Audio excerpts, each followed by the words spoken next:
3 2 1តោះថ្ងៃនេះមកបាញ់3ស្មើជាមួយនឹងធាម៉ាអូនេះនេះធាម៉ាអូនេះខ្ញុំនឹកឃើញរឿងហ្នឹងខ្ញុំចង់ទៅអស់សំណើចទេគេឆាតមកបងថាបងសុំបាញ់3ស្មើចាំខ្ញុំឧបត្ថម្ភឲ្យបង$2ហើយដាក់ page ផងខ្ញុំគាត់ទៅលើអញ្ចឹងម៉ែបដ ாய் ឃើញមាន fan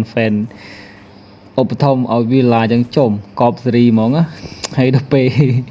ក្នុងចិត្តខ្ញុំគិតថាអើយមិនសង្ឃឹមថាបានទេក្នុងចិត្តខ្ញុំដល់ពេលយប់លេងឆាតមួយគ្នាធម្មតាទេបានលេងបានអីហើយដល់ពេលព្រឹកឡើងវាប្លុកខ្ញុំចោលបាត់អើយ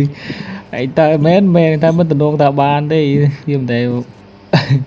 ការហើយនៅកាតនេះក៏ខ្ញុំបិទគាត់0ទៀតបងប្អូនគាត់ខឹងចិត្តខ្ញុំហើយគាត់ប្លុកខ្ញុំចោលបាត់ហ្នឹង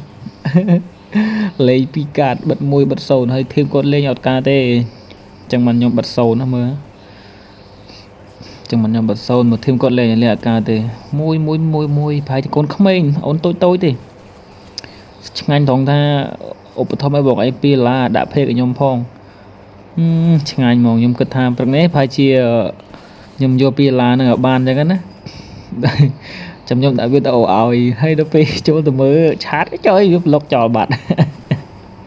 ងាយខឹងចិត្តចុយអញ្ចឹងឯងនេះធ្វើស៊ីផ្លូវចិត្តហ្មងតែអីទេបើសិនជាបងប្អូនចង់ដាក់ page បងប្អូនឧបត្ថម្ភឲ្យខ្ញុំ$1ក៏បានដែរតាមចិត្តបងប្អូនទេបើថាចង់ដាក់ page ក៏អត់អីដែរហើយនេះការនេះគឺខ្ញុំបិទគាត់0ហើយការទី2គឺខ្ញុំបិទគាត់1ហើយអញ្ចឹងគាត់អត់មានកលាហកមួយខ្ញុំរួចទេតើរួចទេស្បៃហើយអូន